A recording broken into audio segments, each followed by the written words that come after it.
नमस्कार, मैं Uday Shankar. News bioscope में आप सबों का स्वागत है। पूर्व मुख्यमंत्री हेमंत सोरेन को लेकर बड़ी खबर ये आ रही है कि विनोद सिंह जो उनके आर्किटेक्ट मित्र हैं वो सरकारी गवाह बन सकते हैं, क्योंकि जिस तरह से ईडी कोर्ट में उनकी पेशी हुई और तमाम चीजों को लेकर जिरा हुआ है। बताया ये जा रहा है कि जिन चैट का हवाला ईडी दे रही थी और चैट के प्रिंट आउट निकाले गए थे उन पे सिग्नेचर करके विनोद सिंह ने यह स्वीकार कर लिया है कि हाँ, उन्होंने टेंडर मैनेज किए हैं और उन्होंने ट्रांसफर पोस्टिंग भी करवाई है। और ये तमाम चैट तत्कालीन मुख्यमंत्री हेमंत सोरेन के साथ किए गए थे, जो जाहिर तौर पर पूर्व मुख्यमंत्री हेमंत सोरेन के लिए एक मुसीबत बढ़ाने वाली बात हो सकती है, क्योंकि विनोद सिंह अगर सरकारी गवाह बनकर सब कुछ कबूल कर लेते हैं तो जाहिर सी बात है उनकी मुश्किलें और बढ़ेगी। फिलहाल हेमंत सोरेन न्यायिक हिरासत में है, हो सकता है न्यायिक हिरासत और बढ़ जाए और अगर ईडी को जरूरत पड़ती है तो पूछताछ के लिए फिर बुला सकती है। हमारे साथ ज्यादा जानकारी के लिए संवाददाता नीरज है। नीरज, जिस तरह से कोर्ट में तथ्यों को रखा गया है, सीधी सी बात है, लगता है कि परेशानियां बढ़ने वाली हैं। बिल्कुल, जो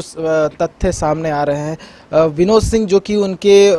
करीबी मित्र हैं और जो चैट की बातें सामने आई थी, जब 3 जनवरी को उनके आवास पर छापेमारी की गई थी, उनका एक एजेंसी था वहाँ पर भी छापेमारी की गई थी, तब ईडी के अधिकारियों को बहुत सारे जो इनपुट्स थे वो मिले थे और उस इनपुट्स में ट्रांसफ़र पोस्टिंग की चैट्स भी थे और कई और भी मामले जो थे उस छापेमारी के दौरान जो है सामने आए थे। और उसके बाद ईडी ने उन्हें समन किया था, समन करके बुलाया था। हालांकि विनोद सिंह उस समय समन पे नहीं गए थे, उन्होंने समय की मांग की थी, जिसके बाद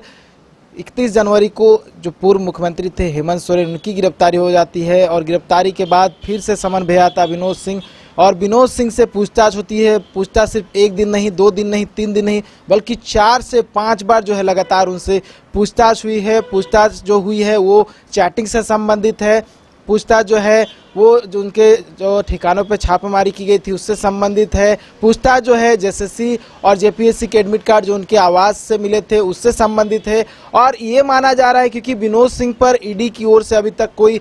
कड़ी कार्रवाई जो है वो नहीं हुई है, क्योंकि इतना कुछ आधार मिलना कहीं ना कहीं ईडी के अधिकारियों के लिए इनफ होता है कड़ी कार्रवाई करने के लिए, लेकिन विनोद सिंह पर अभी जो है कोई कार्रवाई नहीं हो समता। हो सकता है कि विनोद सिंह जो है सरकारी गवाह बन जाए। हालांकि अभी तक जो है ये इसको लेकर पुष्टि नहीं हो पाई है, लेकिन जो संभावनाएं हैं वो संभावनाओं के हिसाब से जो है हम बता रहे हैं और सूत्रों के हवाले से जो हमें खबर मिल रही है उसके हिसाब से हो सकता है विनोद सिंह सरकारी गवाह बन जाए। नीरज, वो जो 25-26 लाख रुपए मिले थे उसका भी हिसाब नहीं दे पाए हैं। उन्होंने ये भी स्वीकार लिया है कि हाँ, हेमंत सोरेन के साथ मिलकर वो बड़गाई वाले जमीन पे बैंक्वेट हॉल बनाने वाले थे, उसका नक्शा मिला है और नगर विकास विभाग से लेकर खान विभाग, उद्योग विभाग, ट्रांसफर पोस्टिंग के साथ साथ कई टेंडर मैनेज करने के भी प्रूफ मिले हैं मोबाइल से और अब उन्होंने इन तमाम चीजों को स्वीकार लिया है। बिल्कुल, जिस जमीन मामले में पूर्व मुख्यमंत्री हेमंत सोरेन की गिरफ्तारी हुई है बड़गाई अंचल के, जो 8.5 एकड़ की जमीन है, और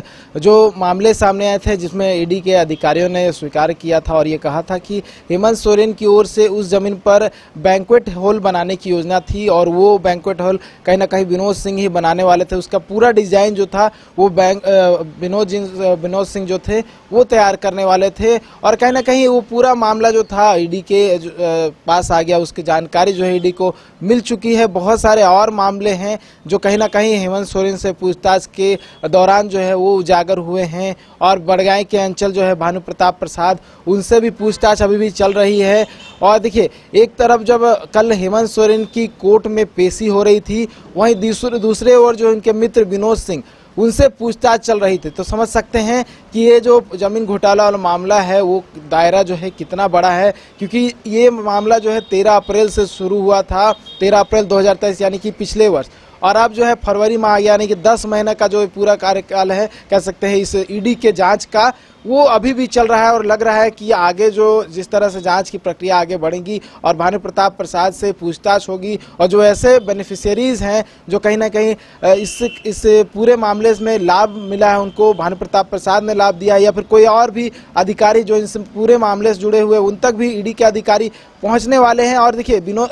सिंह से जिस तरह से पूछताछ हो रही है, हो सकता है विनोद सिंह कुछ नए नाम का जो है खुलासा कर सकते हैं कि इस पूरे मामले में किसका जो है और संलिप्तता है, क्योंकि ट्रांसफर पोस्टिंग सिर्फ 2 लोगों में इन्वॉल्व हो जाना ये कहीं से तर्कसंगत नहीं है, क्योंकि हो सकता है इसमें बहुत सारे लोगों की भागीदारी भी सामने आए, क्योंकि अभी तक हेमंत सोरेन और विनोद सिंह 2 नाम जो है वो प्रमुख तरीके से सामने आया है, लेकिन और तीसरा नाम अभी तक हमारे बीच नहीं आया। तो हो सकता है विनोद सिंह से पूछताछ के बाद कई और लोगों के नाम सामने आए, हो सकता है कि ईडी की जो है दबिश भी देखने को मिले झारखंड में। बिल्कुल, तो एक दिन पहले यानी कल भी लगभग 7 से 8 घंटे विनोद सिंह से पूछताछ हुई है। विनोद सिंह कई जुर्म कबूल कर चुके हैं, 25 लाख का हिसाब नहीं दे पाए हैं, लेकिन इसके बावजूद उन्हें हिरासत में नहीं लिया गया है। अगर वाकई में ऐसा होता है कि विनोद सिंह सरकारी गवाह बन जाते हैं तो जाहिर तौर पर पूर्व मुख्यमंत्री हेमंत सोरेन की मुसीबतें काफी बढ़ जाएंगी और जो जमानत के आसार हैं वो भी बंद होते नजर आएंगे। देखने वाली बात यह होगी कि आगे क्या होता है। फिलहाल हमारे साथ इतना ही, हमें दीजिए इजाजत और आप देखते रहिए न्यूज़ बाइस्कोप। नमस्कार।